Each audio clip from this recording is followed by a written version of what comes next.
Hey, good morning.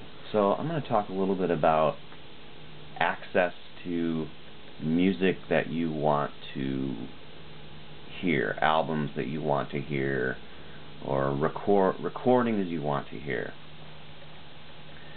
So there's a big difference between, say, the early 80s and now. In the early 80s, getting access to say an album that you heard about, like Fresh Fruit for Rotting Vegetables. You're like, oh, I've heard one song, I really want to buy the record. Well, the only way to hear any more of the album than, say, one song that you heard on a comp is you have to go and buy it, or you can record it on a cassette tape from a friend if he has a setup where you can do that. So, and then again, it's like an album still $10, $11, maybe more, depending on imports. That's about what it was. So it made it like much harder to, it made it like a goal. Like that's what I wanted to do. I wanted to find good music, or music that I had heard of. I had to go to a friend's house to listen to it. Like when I heard a new album was coming out, say like a new Metallica album, like specifically Ride the Lightning and Master of Puppets, I was there the day it came out, and I bought a copy of those records from Tower Records. So something like that, it's coming out, you can save for it, get ready to buy it. Now, today, sometimes an album is released and they keep it really tight, like they only release one song, to the public. You can't find, it's very hard to find any more songs unless you buy it. Most of the time, the band just puts it right online, so of course you have access to, you think of now, it's like, it's just crazy how much music you have access to, where you go just 30 years ago, and to have access to music you wanted to hear, there was work related. You had to have money, you had to call your friends, you had to, buy a cassette tape, which copying a record on a cassette tape, I think, was considered illegal even. I don't know.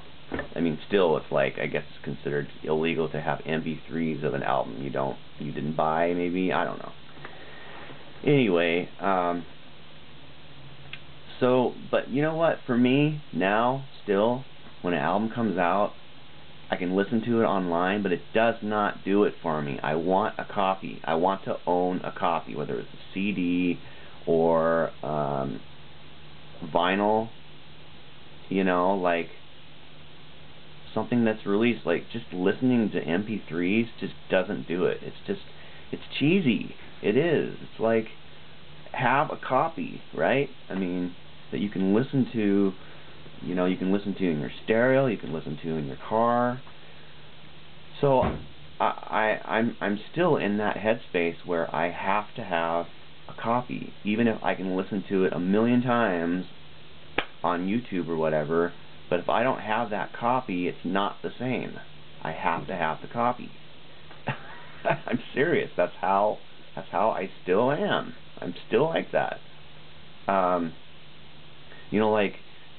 lost a bunch of CDs recently. They're gone, and I'm kind of bummed. There's good stuff that I don't have anymore, and I can listen to it on YouTube, but that doesn't cut it for me.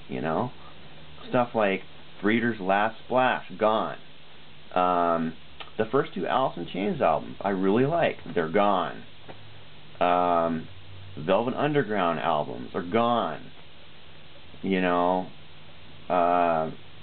I can go on and on. Oh yeah, my Other Lives album CD is gone.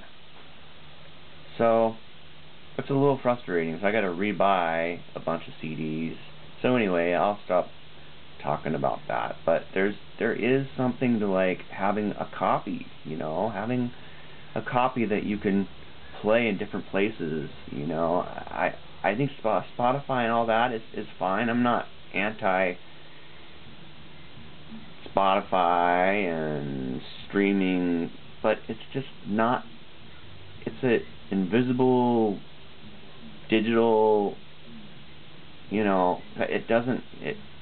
It's like a very small representation of or portion of that album to me. You know, and I'm amazed that people can even charge the same price for MP3s that they can charge for, you know, an actual CD of the album. It just doesn't make any sense to me. And I don't think CDs, I don't think they're going to go away. I don't think records are going to go away. I think, you know, people say, oh yeah, digital media is going to completely take over. I don't think so. I think there's obviously something good about video and audio being digital, the simplicity of it, but it also loses its, you know, it loses that, like, I don't know.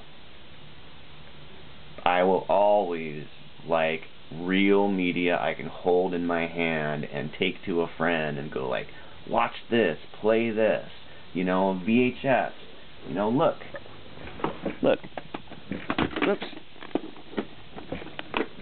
I got this for 50 cents, right? It's not even that valuable or anything, but it's really cool, man. You know, I own this. I can watch this on YouTube. Big frickin' deal. I have a copy, right? You know what I'm talking about. Anyway, so I'll stop with this now. All right, thanks, guys.